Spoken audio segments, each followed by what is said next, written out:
पहले रूस, फिर चीन, फिर ब्राजील और फिर भारत।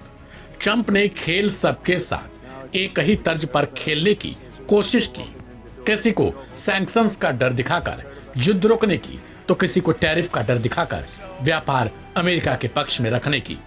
अब ट्रंप की निगाहों में भारत और ईरान का गठजोड़ गढ़ चुका है। ट्रंप पाकिस्तान को अपना नया यार बना रहे हैं। वही पाकिस्तान जो ईरान का साथ देने की बात करता था, वही पाकिस्तान जो गजा में मानवीय त्रासदी बताता फिरता था। अंतर्राष्ट्रीय मंचों पर एक बार फिर अमेरिकी विदेश मंत्रालय का शिकंजा कसने की कोशिश है, लेकिन इस बार निशाने पर भारत की कंपनियां और वजह ईरान से उनका व्यापार। 20 वैश्विक कंपनियों पर अमेरिकी प्रतिबंध, जिनमें से 6 भारत की हैं। नाम अलग अलग, कारोबार अलग अलग, लेकिन एक चीज कॉमन, ईरान से पेट्रोकेमिकल उत्पाद खरीदना। अमेरिका का दावा है कि ईरान इस कारोबार से मिले पैसों से मिडिल ईस्ट में आतंकवाद फैलाता है, संघर्ष बढ़ाता है और अपने ही लोगों पर जुल्म करता है। लेकिन सच्चाई इतनी सीधी नहीं है। दरअसल यह कहानी सिर्फ व्यापार की नहीं, बल्कि राजनीतिक, कूटनीतिक और रणनीतिक असफलताओं की है। ईरान और भारत के बीच रिश्ते कोई नए नहीं है, चाहे वो चाबहार पोर्ट हो या फिर अंतर्राष्ट्रीय मंच पर भारत का ईरान के साथ खड़ा होना।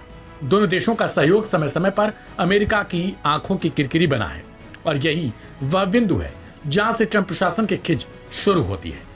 याद कीजिए, जब अमेरिका ने ईरान पर अधिकतम दबाव की नीति चलाई थी, प्रतिबंध पर प्रतिबंध लगाए थे, परमाणु समझौते तोड़ा था, लेकिन क्या मिला? न तो ईरान झुका, न उसके प्रभाव में कोई बड़ी गिरावट आई।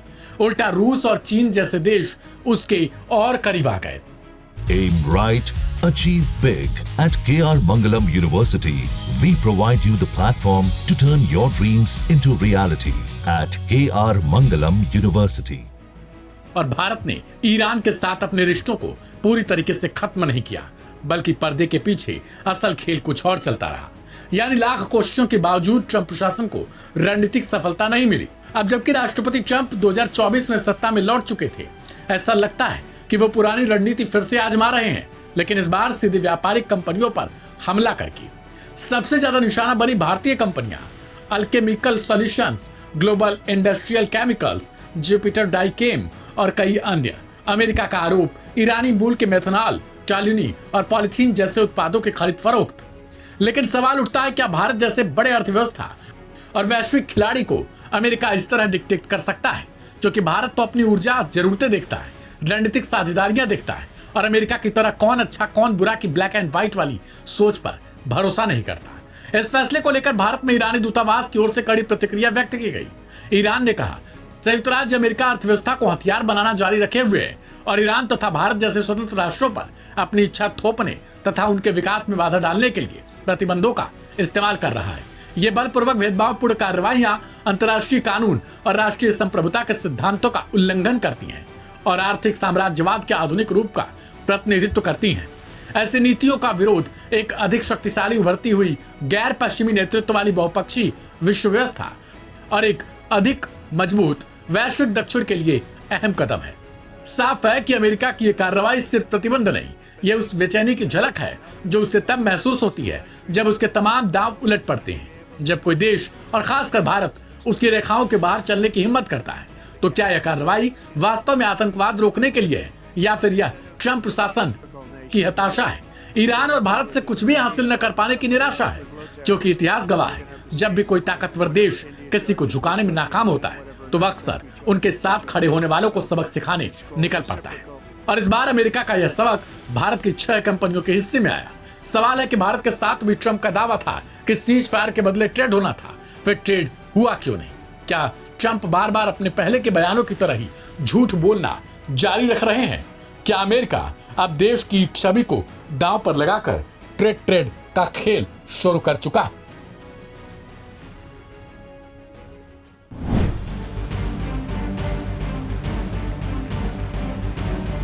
अमेरिकी राष्ट्रपति डोनाल्ड ट्रंप भारत को झटके पर झटके दे रहे हैं। खबर है कि भारत पर 25% टैरिफ लगाने के बाद ट्रंप ने भारत के दुश्मन देश पाकिस्तान के साथ एक बड़ी डील कर ली है। जी हां, भारत पर 25% टैरिफ लगाने वाले अमेरिकी राष्ट्रपति ट्रंप पाकिस्तान के साथ बहुत बड़ी डील करने की बात कह रहे हैं। अमेरिकी राष्ट्रपति ट्रंप का कहना है कि अमेरिका ने पाकिस्तान के तेल भंडार विकसित करने में मदद करने की तैयारी की है। इतना ही नहीं, उन्होंने ये भी कहा कि हो सकता है किसी दिन पाकिस्तान भारत को तेल बेचे। भारत के साथ टैरिफ डील को लेकर उन्होंने कहा कि बातचीत जारी है। ट्रंप का कहना है कि बहुत बड़े तेल भंडार विकसित करने के लिए अमेरिका ने पाकिस्तान की मदद करने की डील की है। हालांकि अब तक ये साफ नहीं है कि इस काम को किस कंपनी को सौंपा जाएगा। खास बात तो यह है कि ये ऐसे समय पर हो रहा है जब भारत पर ऊंची टैरिफ दर के साथ अमेरिका ने रूस से तेल खरीदने के कारण जुर्माना भी लगाया है। ट्रूथ सोशल पर ट्रंप ने लिखा, हमने अभी पाकिस्तान के साथ डील पूरी की जिसमें पाकिस्तान और अमेरिका उनके तेल भंडार विकसित करने के लिए साथ मिलकर काम करेंगे। हम एक तेल कंपनी का चुनाव करने की प्रक्रिया में हैं, जो इस साझेदारी की अगुवाई करेगी। कौन जानता है कि पाकिस्तान किसी दिन भारत को तेल बेचेगा। भारत पर क्यों लगाया ज्यादा टैरिफ?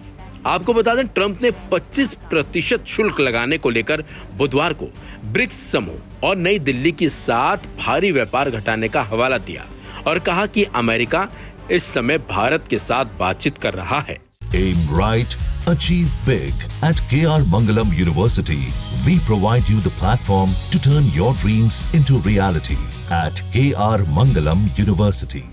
ट्रंप ने व्हाइट हाउस में कहा, हम अभी बातचीत कर रहे हैं और इसमें ब्रिक्स का मसला भी शामिल है।